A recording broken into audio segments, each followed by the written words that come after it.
Hello, I am Troy Woodruff, and today is actually September 11th. Earlier, about 10 days ago, I shot some footage that I'm using to recreate a tour through the town of Hinckley when this last September 1st was the 126th anniversary of the Great Hinckley Fire that ravaged the town of Hinckley, Minnesota. This fire was actually classified as a firestorm and did significant damage, destroyed 400 acres of Pine County from south of Hinckley in the Brook Park and Mission Creek area all the way up to Sandstone. And I walked through the town and pointed out the different areas where the fire did damage here and there and how it affected people's lives. I've kind of cut this footage up into about 5 chunks. Each chunk is about 10 minutes. And it's me taking a walking tour of Hinckley and the surrounding areas.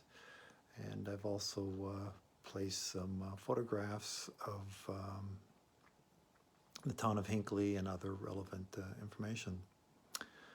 Yeah, so let's get right into it. Good afternoon. My name is Troy Woodruff, and I am in Pine County, Minnesota on the 1st of September in the year 2020.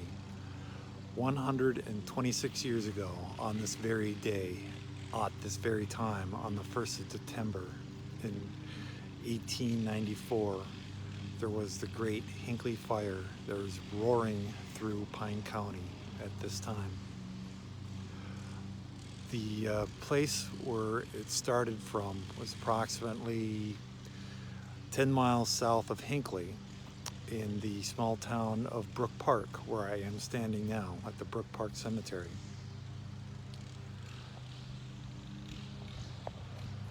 This is the Brook Park Cemetery.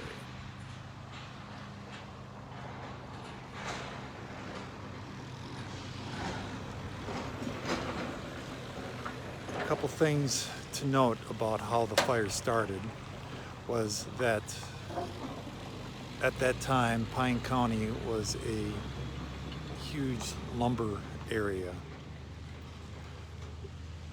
And the reason why Pine County was called Pine County was because of all the white pine, like what is standing behind me right now. Living in the state of Minnesota and visiting Pine County many times, it's hard for me to imagine what it must have looked like. This tree is a lone example of the many trees that used to populate this area. This whole county was filled with pine trees. Sadly, most of all of those are gone now because of the fire and because of the farming and other things. And the practice of the day for lumbering was to cut the trees down in the wintertime and to strip all the branches and other undesirable pieces of wood off of the tree. So yeah, this was my first attempt to create a video for YouTube, and lots of mistakes. So here I am fixing this in post. What I was saying is the lumbering practices of the time would be to strip all the branches and undesirable parts of the tree off the tree trunk and just leave it on the forest floor. And that being such a hot, dry summer, all that debris dried out all summer, and by the late summer in September when the fire happened, it was just the perfect fuel for the perfect storm. So next I am going to show the monument left in Brook Park for the fire. This is the obelisk in the cemetery of Brook Park that commemorates the Great Hinckley Fire. The fire kind of started on this location. And as you can read that, it talks about on September 1st, the first day of 1894, between the hours of 3 or 5 o'clock. It says that there, but I've read books that state that it was probably closer to 1 o'clock. The fire swept over the central Pine County, devastating 400 square miles of country, consuming the villages of Brook Park, Mission Creek, Hinckley, and Sandstone, and destroying more than 418 miles. And on this side, it talks about how on the trenches to the east, you can't really see it, but it's in this area over here, 23 men and children and women, residents of Brook Park, who perished in the fire, which this obelisk was erected to commemorate. I'm still in Brook Park. I'm approximately a mile away from the cemetery. I'm just showing the rail tracks, and this is what is believed to be the start of at least one of the two fires that combined to form the Great Hinckley Fire. It was speculated that a train on the train tracks between St. Paul and Duluth sometime that morning in the 1st of September struck sparks, which caused one of the fires. I'm now going to head to Hinckley and continue this.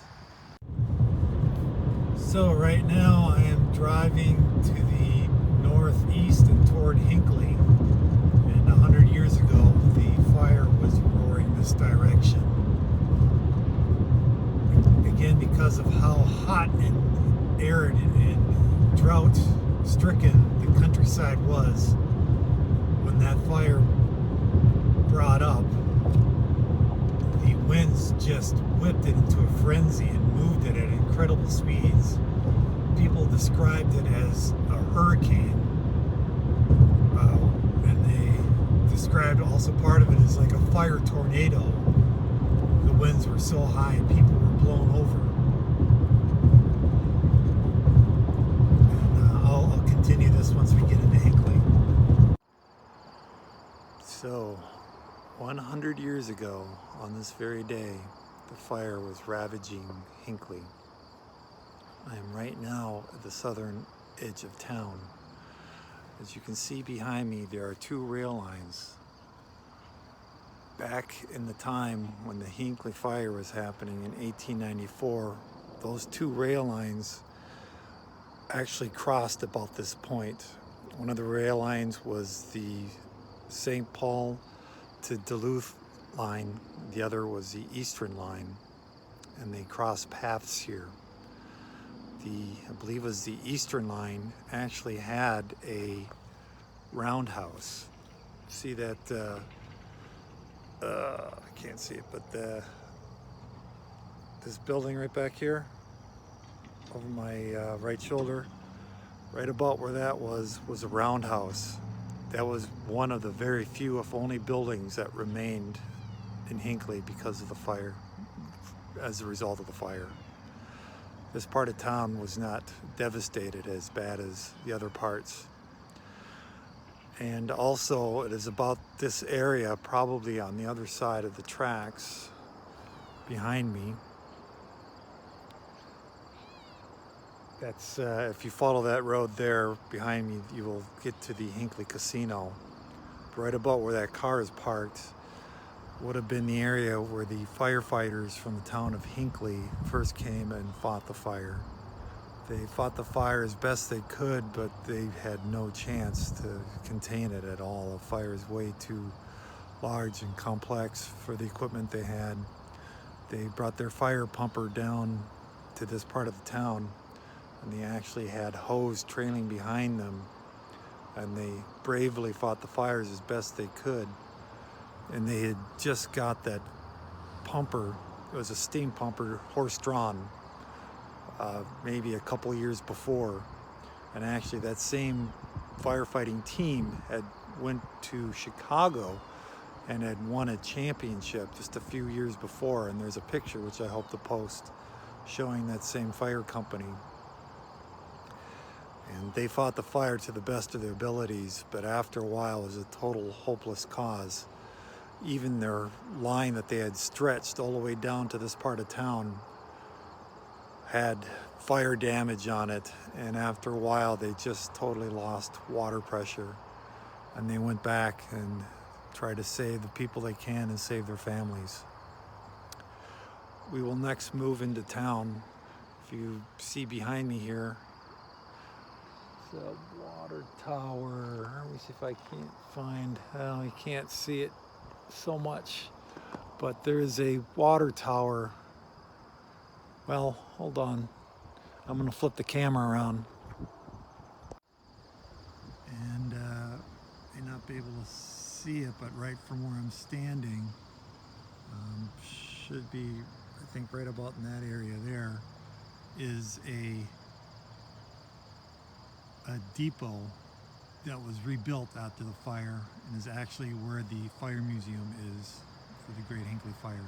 We will be going there next.